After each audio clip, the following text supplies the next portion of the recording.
सुख समृद्धि विज्ञान चैनल में आप सभी जनों का हार्दिक स्वागत है।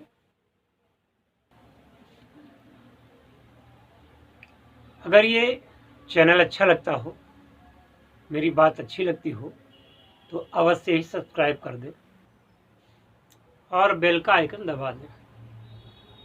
मैं देख रहा हूँ बहुत दिनों से मेरे चैनल पर सब्सक्राइबर नहीं आ रहे हैं। खैर, ये तो उनकी मर्जी है, शायद मेरी बात उनको अच्छी न लगती हो और अपने स्टैंडर्ड से नीचे जा करके मुझे बात करना अच्छा भी नहीं लगता। मैं किसी को लालच नहीं देता, मैं किसी को मीठी मीठी लुभावनी बातें करके अपनी ओर खींचने का प्रयास नहीं करता हूँ। मेरी दृष्टि में जो सत्य है, मेरी कोशिश रहती है कि वह सत्य ही मैं कहूँ, चाहे वो साधनात्मक क्षेत्र की बात हो, चाहे सामाजिक परिप्रेक्ष्य की बात हो, चाहे स्वास्थ्य संबंधी चर्चा हो, किसी भी प्रकार की ऐसी कोई बात नहीं कहता हूँ जिससे कि सत्यता का कोई अर्थ न निकले। तो आज आपसे इस संबंध में बात करना है कि साधनाएं तो आप करते रहेंगे, कर ही रहे हैं, और भी सारी बातें होती रहेंगी, पर सामाजिक परिप्रेक्ष्य में जो आज आप देख रहे हैं उससे अवगत कराना चाहूँगा। आपको याद होगा कि जब माननीय प्रधानमंत्री श्री नरेंद्र भाई मोदी जी अयोध्या आए थे राम मंदिर के शिलान्यास के लिए, आप YouTube पर बहुत सारे वीडियो पड़े होंगे, आप उनको देखना। उनमें महंत नृत्य गोपाल दास जी महाराज का उद्बोधन आप अवश्य सुने। श्री महंत नृत्य गोपाल दास जी ने माननीय प्रधानमंत्री जी के, मुख्यमंत्री जी के सामने उद्घोषित किया था कि संत श्री आसाराम बापू जी, जो कि कई वर्षों से कारावास में हैं, उनको आज तक जमानत नहीं मिली। महंत नृत्य गोपाल दास जी का दर्द ये है कि जिस पर आरोप साबित भी नहीं हुआ उसको जेल में डाल करके प्रताड़ित किया जा रहा है।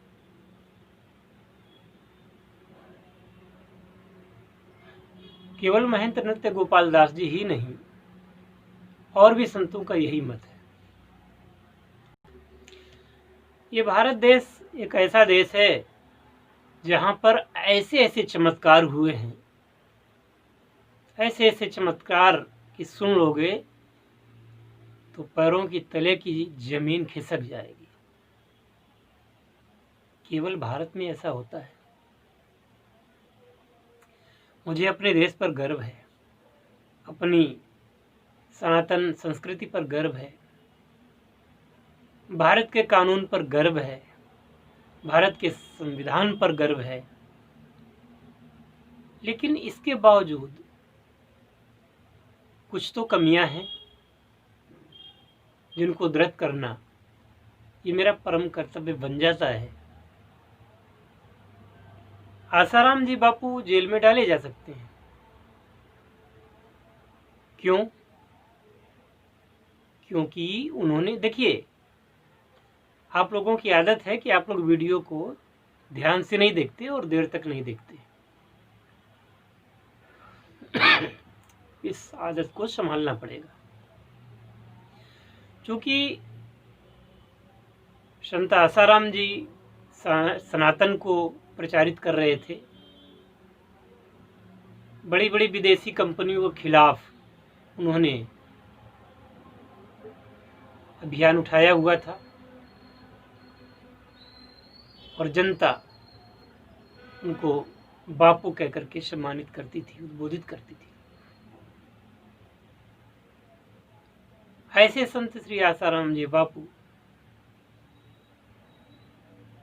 एक ऐसे आरोप के कारण आज जेल में हैं जो अभी तक सिद्ध ही नहीं हो पाया। एक लड़की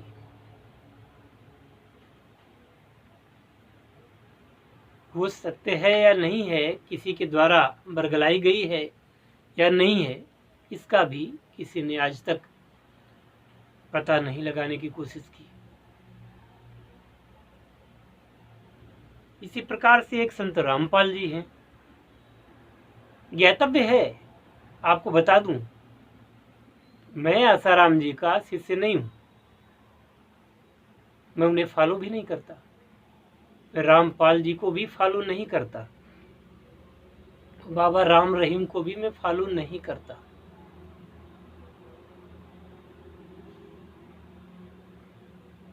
ये बात तो ठीक है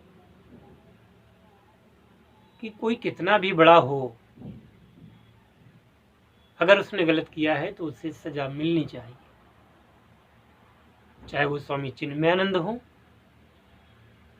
चाहे इन तीनों में से कोई हो या और भी हो।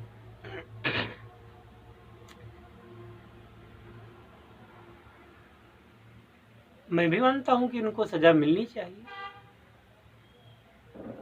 पर क्या आरोप सिद्ध हुए? किसी ने जानने की कोशिश की? राम रहीम जी थे तो उनके ऊपर तो किसी प्रकार का अभियोग भी नहीं था, और था अगर तो आप लोग बताइए, हमें कमेंट करके बताइए अगर आप उनके बारे में जानते हो। उनकी एक मानस पुत्री हनीप्रीत नाम था, उसने शिकायत भी नहीं की, शिकायत उसके तथाकथित पति ने की, और बाबा राम रहीम जी को आज तक जमानत नहीं मिली। भारत में काफी पुरानी बात हो गई, ये जो पुष्कर है ना अजमेर, जहाँ पर ख्वाजा मोइनुद्दीन चिश्ती की दरगाह है, ख्वाजा ख्वाजा लोग किया करते हैं, ख्वाजा का अर्थ ही नहीं जानते। जरा गूगल करना, पता करना ख्वाजा का अर्थ क्या होता है। तो उस ख्वाजा की दरगाह के लोग, जिनका एक कॉलेज भी था, और उस समय की सत्तारूढ़ पार्टी के वो उस समय के अच्छे नेता भी थे,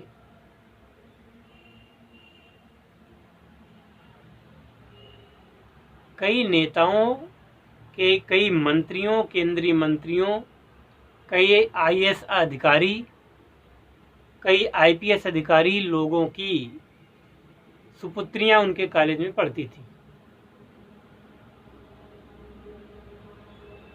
जिनमें से साबित ये हुआ था कि 245 के लगभग लड़कियों के रेप की बात सामने आई थी।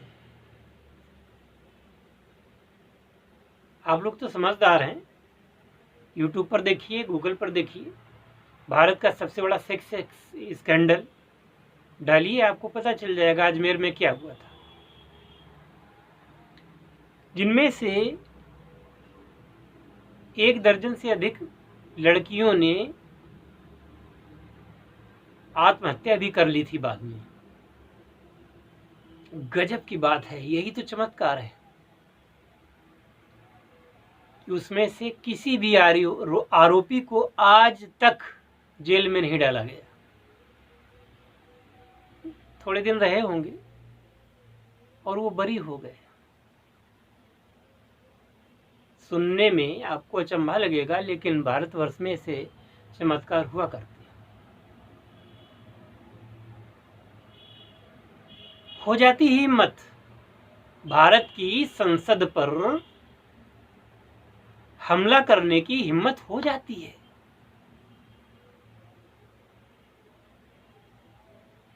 भारत की संसद पर प्रधानमंत्री, राष्ट्रपति जहां पर थे, पूरा संसद सत्र चल रहा था और उस संसद पर हमला करने की हिम्मत हो जाती है।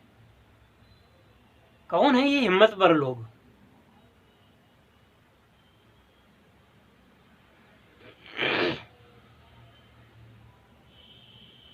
एक आदमी पूरी बंबई को दहला करके चला जाता है और पड़ोसी देश में जाकर के शरण ले लेता है। आज तक हम उसको दंड नहीं दे सके। अमेरिका के ट्विन टावर दहलाने वाले आरोपी को अमेरिका ने घुस करके मारा और हमारे देश की सरकारें क्या कर रही हैं? आज तक उसका प्रत्यर्पण नहीं करा पाई। एक अदना से देश वहां पर वो शरण पाया हुआ है और हमारे देश की सरकारें उसको आज तक पकड़ नहीं पाई। क्यों ना हो? जब भारत का एक प्रधानमंत्री, नाम ले रहा हूं, मोरारजी देसाई, अपने ही रा, जो भारत की खुफिया एजेंसी है, रा के एजेंटों को, सैकड़ों एजेंटों को मरवा देता है अपनी एक गलत नीति के कारण। भारत के सैकड़ों रा एजेंटों को हमारे देश का भूतपूर्व प्रधानमंत्री मरवा देता है। और गजब की बात यह कि उस प्रधानमंत्री को ना तो जेल में डाला जाता है, ना तो उस प्रधानमंत्री को आज तक कोई किसी ने कुछ कहा। खैर, मात्र कुछ एक लोग 26/11 पर मुंबई में घुस जाते हैं और ताबड़तोड़ फायरिंग करके एक होटल को कब्जा लेते हैं। इनमें इतना साहस कहां से आ जाता है?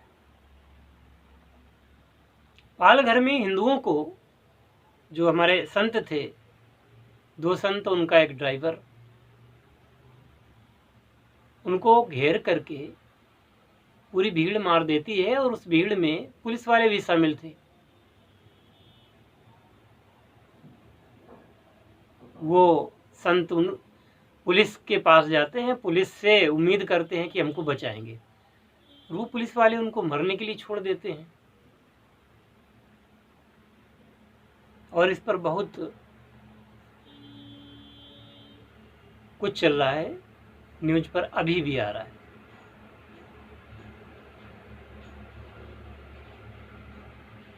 कहने का तात्पर्य ये कि क्या हो रहा है हमारे देश में। एक विशेष संप्रदाय के लोग जो भारत में आए ही थे लूट मार करने, बलात्कार करने, हत्याएं करने, उनका आगमन ही इसी रूप में हुआ था। और गजब की बात देखिए, इसके बाद अंग्रेज आए। अंग्रेज आए, इस देश पर राज किया,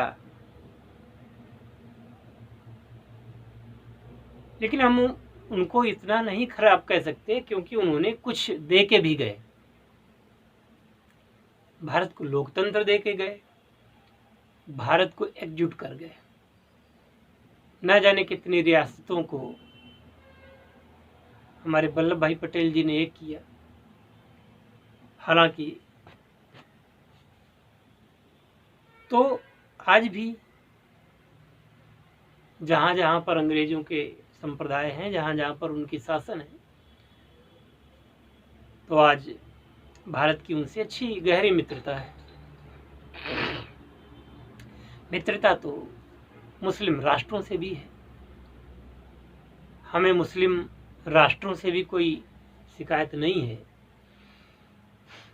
वो भी भारत के मित्र हैं। पर भारत में, खुद भारत में ऐसा क्यों है?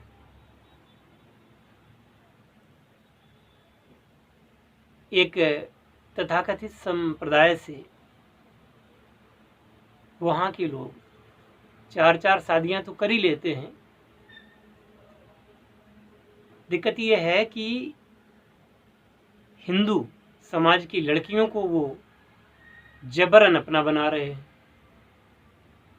और कुछ वर्षों बाद या कुछ महीनों बाद उनको गर्भवती करके छोड़ देते हैं या तलाक दे देते हैं। सब हो जाता है।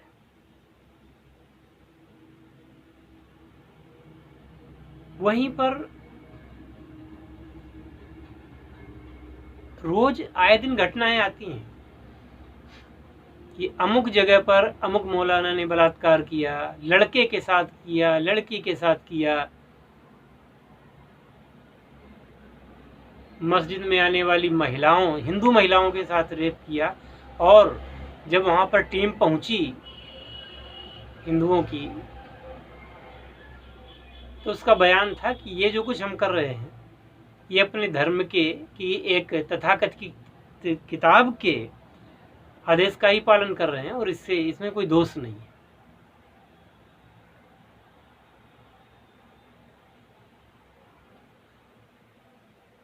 आज तक एक भी मुल्ला मौलवी जेल में डाला गया इस आधार पर? मतलब सार तत्व तो ये है कि आप हिंदू हैं तो आप बलात्कारी हैं, आपके संत बलात्कारी हैं। हिंदू हैं आप, आपकी बात सुनी नहीं जाएगी। आपका संविधान है, आपका कानून है, आपका देश है, आपकी पुलिस है, आपकी सेना है, आपके नेता हैं, इसके बावजूद आप सुरक्षित नहीं हैं। क्यों? ये सवाल मैं आप पर छोड़ता हूँ। आप पर छोड़ता हूँ इस सवाल को जरा मनन करना। मैं जरूर ये बात कहना चाहूँगा, भगवान श्री कृष्ण ने कहा था क्लैव्यम माँ स्मगम पार्थ। हे पार्थ, क्लैव मत बनो, क्लीब मत बनो, नपुंसक मत बनो। हिंदू समाज के लोगों ने नपुंसकता को अंगीकार कर रखा है, अपने अधिकारों के प्रति वो सचेष्ट नहीं है। और खैर, हिंदू तो कहलाते हैं। कितने लोग ऐसे हैं जो चोटी रखते हैं, कितने लोग ऐसे हैं जो तिलक लगाते हैं, कितने लोग ऐसे हैं जो जनेऊ धारण करते हैं। अपने चिन्हों को आपने छोड़ रखा है। मेरे साथ खुद हुआ है, मैं आपको क्या बताऊं। कुछ मुस्लिम नाइयों के पास मैं गया, वो राह चलते नमस्कार करने लगे तो मैंने सोचा कुछ ठीक आदमी है, तो मैं अपने बाल कटवाने गया। आज की बात नहीं है, करीब मैं 30 साल से बता रहा हूँ, कई बार ऐसा हुआ मेरे पास। तो हजामत तो वो बनाते ही थे और मेरी चोटी उन्होंने 2-3 बार काट दी। मैंने पूछा, भाई बिना पूछे मेरी चोटी को हाथ क्यों लगाया, क्यों काटा? उन्होंने कहा क्या होता है चोटी से। मैंने उनकी दुकानें छोड़ दी। मैंने ऐसे 3 दुकानदारों को छोड़ा जिन्होंने मेरी चोटी काटी थी। आपसे पैसा भी ले रहे हैं, वो आपके धर्म के चिन्हों को भी गायब कर रहे हैं, और ऐसा करने में उनको शर्म भी प्रतीत नहीं होती। बातें आगे भी होंगी, क्योंकि आप लोग छोटे छोटे वीडियो के आप समर्थक हैं। आगे भी बात होगी और सबका आह्वान करता हूं कि कमेंट बॉक्स में जा करके कमेंट जरूर करें। हम अपने